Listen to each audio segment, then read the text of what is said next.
Hello friends, എല്ലാവർക്കും ആർക്കെ വീഡിയോസിൻ്റെ പുതിയൊരു എപ്പിസോഡിലേക്ക് സ്വാഗതം. നിങ്ങൾ ആദ്യമായിട്ട് എൻ്റെ വീഡിയോ കാണുന്നെങ്കിൽ ഈ ചാനൽ സബ്സ്ക്രൈബ് ചെയ്യുക, ലൈക്ക് ചെയ്യുക, നിങ്ങളുടെ അഭിപ്രായങ്ങൾ കമൻറ്റ് രേഖപ്പെടുത്തുക. ഇനി നമുക്ക് ചാണക്യൻ്റെ ഒരു നല്ലൊരു ഇൻസ്പിറേഷൻ സ്റ്റോറി കേൾക്കാം. പണ്ടുകാലത്ത് ഭാരതത്തിൽ ഒരുപാട് ചെറിയ രാജ്യങ്ങളും ശക്തമായ മഗധ സാമ്രാജ്യവും നിലനിന്നിരുന്നു. മഗധ ഭരിച്ചിരുന്നത് ക്രൂരനും അഹങ്കാരിയുമായിരുന്ന നന്ദരാജാവായിരുന്നു. അതേസമയം തക്ഷശില എന്ന വിശ്വപ്രസിദ്ധമായ സർവകലാശാലയിലെ അതിസമർത്ഥനായ പണ്ഡിതനായിരുന്നു ചാണക്യൻ.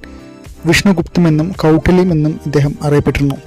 ചാണക്യൻ ബുദ്ധിയിലും തന്ത്രങ്ങളിലും അഗ്രഗണ്യനായിരുന്നു. രാജ്യത്തിൻ്റെ നിലനിൽപ്പിനും ജനങ്ങളുടെ ക്ഷേമത്തിനും എപ്പോഴും പ്രാധാന്യം നൽകിക്കൊണ്ടിരുന്ന ഒരു ദേശസ്നേഹിയായിരുന്നു അദ്ദേഹം. ഒരു ദിവസം ഒരു ചടങ്ങിൽ പങ്കെടുക്കാൻ ചാണക്യൻ നന്ദരാജാവിൻ്റെ കൊട്ടാരത്തിലെത്തി. എന്നാൽ തൻ്റെ പാണ്ഡിത്യത്തെ ലാളിത്യമായ നന്ദരാജാവ് പുച്ഛിക്കുകയും അപമാനിക്കുകയും ചെയ്തു. ദേഷ്യം വന്ന ചാണക്യൻ തൻ്റെ ശിഖ കെട്ടിവെച്ചിരുന്ന ചരട് അഴിച്ചിട്ട് പ്രതിജ്ഞ ചെയ്തു, ഈ നന്ദരാജാവിനെ ഈ സിംഹാസനത്തിൽ നിന്ന് വലിച്ചെറിയുന്നവരെ ഞാൻ എൻ്റെ ശിഖ കെട്ടുകയില്ല, അതായത് മുടി. ഈ അപമാനം ചാണക്യൻ്റെ മനസ്സിൽ ഒരു അഗ്നി ആളിക്കത്തിച്ചു. ഒരു സാധാരണ പണ്ഡിതന് ഒരു ശക്തനായ രാജാവിനെ താഴെ ഇറക്കുക എന്നത് അസാധ്യമായ ഒന്നായിരുന്നു. പക്ഷേ ചാണക്യൻ തൻ്റെ പ്രതിജ്ഞയിൽ ഉറച്ചു നിന്നു. ഒരു പുതിയ നേതാവിനായുള്ള അന്വേഷണം ചാണക്യൻ ആരംഭിച്ചു. നന്ദരാജാവിനെ താഴെ ഇറക്കാൻ തനിക്ക് ഒറ്റയ്ക്ക് കഴിയില്ലെന്ന് ചാണക്യന് അറിയാമായിരുന്നു. അതിന് ശക്തനായ ഒരു സൈന്യാധിപനെ ആവശ്യമാണ്. അങ്ങനെയിരിക്കെ കാട്ടിലൂടെ യാത്ര ചെയ്യുമ്പോൾ അദ്ദേഹം ഒരു കൂട്ടം കുട്ടികൾ കളിക്കുന്നത് കണ്ടു. ഒരു കുട്ടി രാജാവിനെ പോലെ സിംഹാസനത്തിലിരുന്ന് മറ്റു കുട്ടികൾക്ക് നീതി നടപ്പാക്കുന്നു. ആ കുട്ടിയുടെ നേതൃത്വ ഗുണവും നീതിബോധവും ചാണക്യനെ ആകർഷിച്ചു.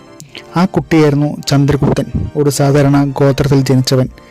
ചാണക്യൻ ചന്ദ്രഗുപ്തൻ്റെ കഴിവുകൾ തിരിച്ചറിഞ്ഞു. അവനെ തൻ്റെ ശിഷ്യനാക്കി തക്ഷശിലയിൽ കൊണ്ടുവന്ന് വിദ്യാഭ്യാസം നൽകി. ആയോധന കലയിലും തന്ത്രങ്ങളിലും രാഷ്ട്രീയത്തിലും അദ്ദേഹം ചന്ദ്രഗുപ്തനെ പരിശീലിപ്പിച്ചു. ചാണക്യൻ തൻ്റെ പ്രതിജ്ഞ നിറവേറ്റാനുള്ള ഉപകരണം ചന്ദ്രഗുപ്തനിലൂടെ കണ്ടെത്തുകയായിരുന്നു എന്ന് വേണമെങ്കിൽ പറയാം. തന്ത്രങ്ങളും വെല്ലുവിളികളും ചാണക്യൻ മെനയാൻ തുടങ്ങി. നന്ദരാജാവിനെ നേരിടുക എന്നത് എളുപ്പമായിരുന്നില്ല. അദ്ദേഹത്തിന് വലിയൊരു സൈന്യമുണ്ടായിരുന്നു. ചാണക്യൻ ചെറിയ സൈന്യത്തെ ഉപയോഗിച്ച് നന്ദരാജാവിൻ്റെ സാമ്രാജ്യത്തെ നേരിടാൻ പലതവണ ശ്രമിച്ചു, പക്ഷേ പരാജയപ്പെട്ടു.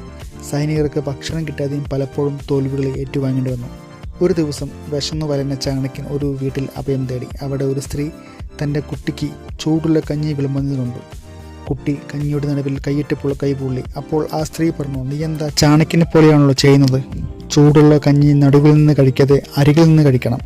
ഈ വാക്കുകൾ ചാണക്യൻ്റെ കണ്ണ് തുറപ്പിച്ചു.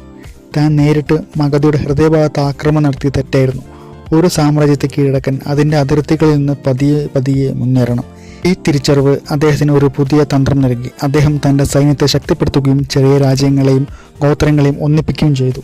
നന്ദരാജാവിൻ്റെ സാമ്രാജ്യത്തിൻ്റെ അതിർത്തികളിൽ നിന്ന് തുടങ്ങി പതിയെ സൈനികരെ പരിശീലിപ്പിക്കുകയും ജനങ്ങളുടെ